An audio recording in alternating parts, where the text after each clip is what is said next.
कहानी की शुरुआत भविष्य की एक ऐसी दुनिया से होती है जहां सूरज पर हुए भयानक विस्फोट ने धरती की ओजोन लेयर को पूरी तरह खत्म कर दिया था। इस तबाही को सोलर फ्लेयर कहा गया। अब हालत इतने खराब हो चुके थे कि अगर कोई इंसान कुछ सेकंड के लिए भी सीधी धूप में आ जाए तो उसकी त्वचा जलने लगती। धरती लगभग वीरान बन चुकी थी और इंसानों का बच पाना नामुमकिन जैसा लग रहा था। इसी घटना के करीब 15 साल बाद हम फिंच नाम के एक इंजीनियर को देखते हैं। वह अपने रोबोट साथी ड्यूई के साथ खाने पीने का सामान तलाशने बाहर निकला हुआ था। सूरज की खतरनाक किरणों से बचने के लिए उसने एक स्पेशल सूट पहन रखा था जो उसे रेडिएशन से सुरक्षित रखता था और खतरा बढ़ने पर पहले ही चेतावनी दे देता था। फिंच धीरे धीरे गुनगुनाता हुआ एक पुराने स्टोर में पहुंचता है जहां से वह डॉग फूड और कुछ जरूरी सामान इकट्ठा करता है। वहां चारों तरफ लाशें बिखरी पड़ी थी, लेकिन अब यह नजारा उसके लिए आम हो चुका था। सामान लेने के बाद वह बिल्डिंग पर एक निशान बना देता है ताकि बाद में समझ सके कि यह जगह पहले ही खाली की जा चुकी है। इसके बाद फिंच अपने ट्रक में बैठकर एक उजड़े हुए शहर की ओर बढ़ता है जो पूरी तरह रेत में दब चुका था। सड़कें सुनसान थी और दूर दूर तक किसी इंसान का नामो निशान नहीं था। रास्ता साफ करने के लिए वह गाड़ियों को धक्का मारते हुए आगे बढ़ता रहा। तभी अचानक उसके सूट का अलार्म बजता है और उसे पता चलता है कि एक भयंकर तूफान तेजी से उसकी ओर आ रहा है। वह तुरंत वहां से निकलने की कोशिश करता है और भागते हुए कई गाड़ियों से टकराता भी है, लेकिन आखिरकार किसी तरह शहर से बाहर निकल जाता है।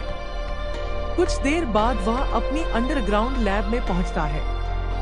यह वही जगह थी जहां वह पहले एक स्पेस एनर्जी कंपनी में काम किया करता था। तूफान लगातार नजदीक आता जा रहा था, लेकिन फिंच किसी तरह ड्यूई को लेकर अंदर पहुंच जाता है और दोनों की जान बच जाती है। सुरक्षित होने के बाद वह अपना सूट और ड्यूई को साफ करता है, मगर जब वह खुद नहाने जाता है तो उसे जोर जोर से खांसी आने लगती है। तभी पता चलता है कि लंबे समय तक रेडिएशन झेलने की वजह से उसकी हालत बहुत खराब हो चुकी है और अब उसके पास ज्यादा वक्त नहीं बचा।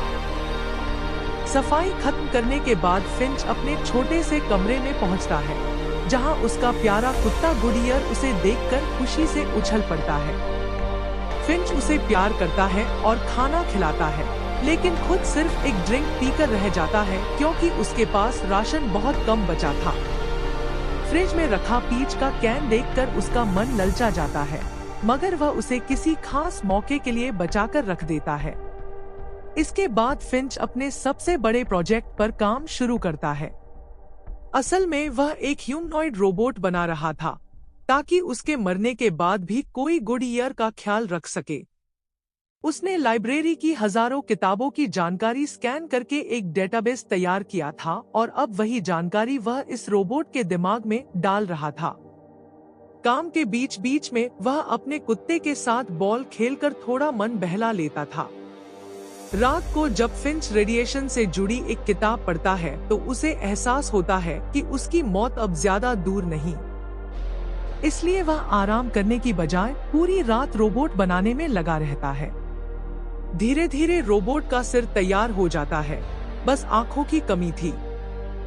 तब वह ड्यूई की आंखें निकालकर उसमें लगाने का फैसला करता है और कहता है कि बाद में उसे नई आंखें दे देगा। जब वह रोबोट को पहली बार एक्टिवेट करता है तो वह बोल नहीं पाता, लेकिन सिर हिलाकर जवाब जरूर देता है। यह देखकर फिंच बेहद खुश हो जाता है और जल्दी ही उसकी आवाज की दिक्कत भी ठीक कर देता है। आखिरकार रोबोट बोलने लगता है। कुत्ता गुडियर उसे देखकर डर जाता है और भौंकने लगता है। बाद में रोबोट अपना नाम जेफ रखता है और बताता है कि डेटाबेस की सारी जानकारी अब उसके अंदर मौजूद है। उसकी प्रोग्रामिंग में सबसे पहला नियम था कि वह किसी इंसान को नुकसान नहीं पहुंचाएगा। फिर फिंच उसे समझाता है कि उसका असली काम उसके मरने के बाद गुडियर की रक्षा करना होगा। तभी अचानक बिजली चली जाती है।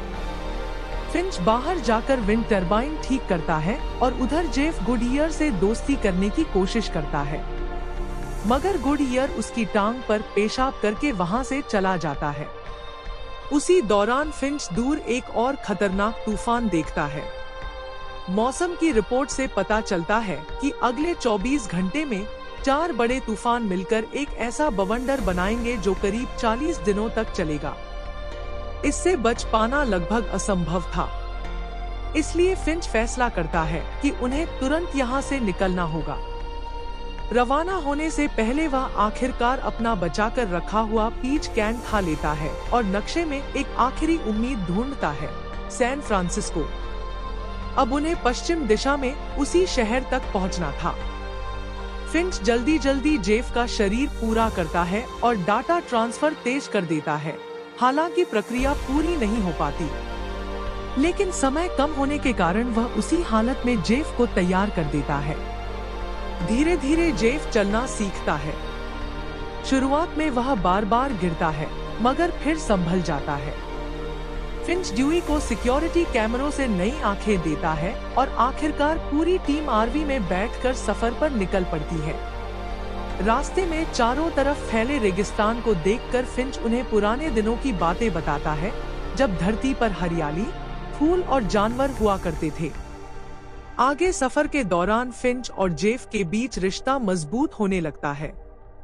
जेफ इंसानों की तरह सवाल पूछता है, सीखता है और धीरे धीरे भावनाएं समझने लगता है। वहीं दूसरी ओर फिंच की तबीयत लगातार बिगड़ती जाती है।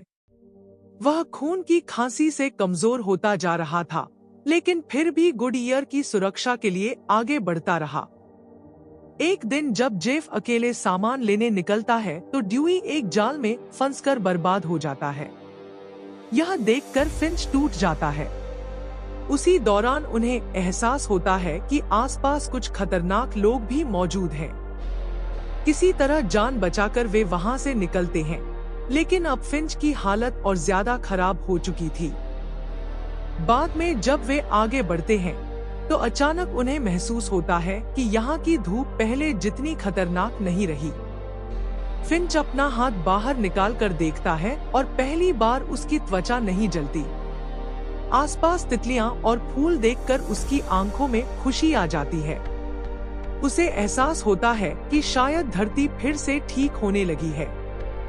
धीरे धीरे फिंच जेफ को अपने अतीत की बातें बताता है। वह अपने पिता के बारे में बताता है, जिन्होंने कभी सैन फ्रांसिस्को से उसे पोस्ट कार्ड भेजा था।